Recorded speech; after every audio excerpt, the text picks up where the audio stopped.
I spent the last 6 months tracking over 10 creator clothing brands with the same follower count, same budgets, and similar products. But 3 of them are doing 10 to 20x the sales of everyone else. And no, it's not because they have better designs. It's not because they're running more ads. It's actually way more simpler than that, and most brands are completely ignoring it, especially if you're starting out. So here's what I noticed. Brand A has 100K followers, drops a new collection every 6 weeks, has professional photo shoots, paid influencers, email blasts, and all of the right moves.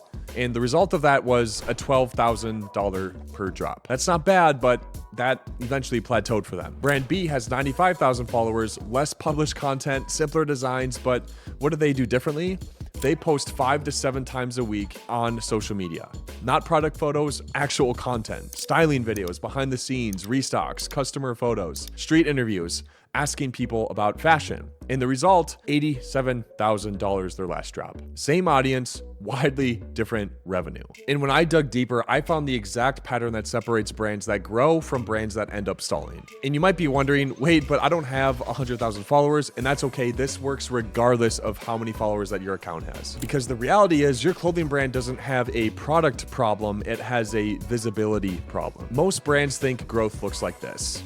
We'll launch a product, we'll run some ads, we'll make some sales, and then launch our next product. They end up treating their brand like a traditional retail company. Product first. But the brands actually winning are doing this. They're creating content, building a community, soft launching, getting community buy-in, making content about the customers wearing it, and then they just do that over and over and over again. You see the difference? It is content first and not product first. Let me break down exactly what those top 3 brands are doing that everyone else wasn't. Number 1, they post like creators and not brands. They're not just posting product photos, they are posting styling challenges or get ready with me in their own pieces. They're making restock announcement content, which creates urgency without feeling salesy. They're making customer content for social proof and process videos and some behind the scenes. And the formula for every one product post, they're doing about 6 or 8 content posts. The second thing is they launch before they launch. Here's what's wild. The successful brands aren't doing just surprise drops. They're actually building hype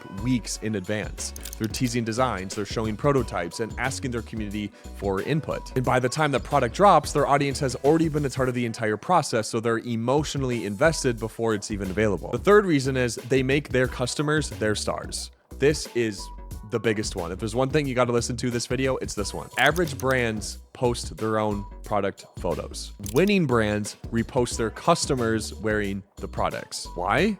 Because when someone sees another real person wearing your brand, not a model, not staged, it's actually like 10 times more convincing. Obviously, you need product photos, but when you repost a customer, they share it to their audience, and that's free marketing, and their friends see it and then want in. So it's a loop like this. So you have content, community, customers, more content, bigger community.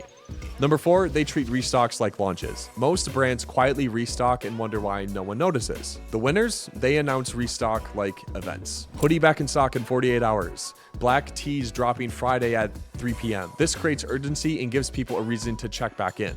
And it also keeps momentum going between major drops. Every single brand in those top 3 was doing some version of this, posting 5 to 7 times per week, treating their audience like a community and not customers, and making content the main product, not just the clothing. The clothing line is a byproduct of the community that trusts them. And that's a really cool thing. But you might also be wondering, well, what if I don't have this big product drop? Like, do I need to go out and buy all this stuff? And the answer is no. Full transparency, this realization is literally why we built FLYP. Because we kept watching creators launch brands the hard way. They were waiting weeks for samples, paying thousands of dollars up front, and stressing about inventory. And by the time their product arrived, that momentum that they just spent so much time building was dead. You can't post 5 to 7 times a week if you're waiting 6 weeks between product drops. And you can't test designs with your community if it costs you $5,000 and 3 months to produce it. You can't iterate fast if you're stuck with boxes of inventory in your garage. So we built FLYP to remove all of that friction.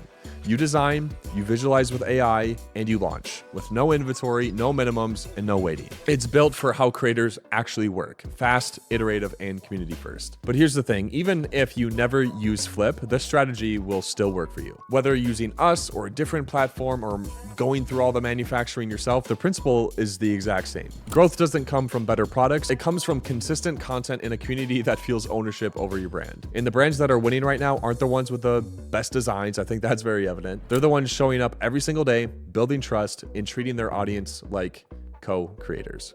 That's the move. So if you're trying to grow your brand, content is your growth engine. Not ads, not influencers, content. So post 5 to 7 times a week, make your customers the heroes of the story, and launch before you launch. And if you want a platform that actually lets you move at the speed of that content, FLYP is built for that. The link is in the description. But either way, commit to the content cadence because that's where growth is actually going to happen. Subscribe if you want more breakdowns like this. I'm dropping new videos every week on how to actually build and monetize creator brands. Go ahead and drop a comment if you're running a clothing brand. I want to hear what's been working for you, and let's get building.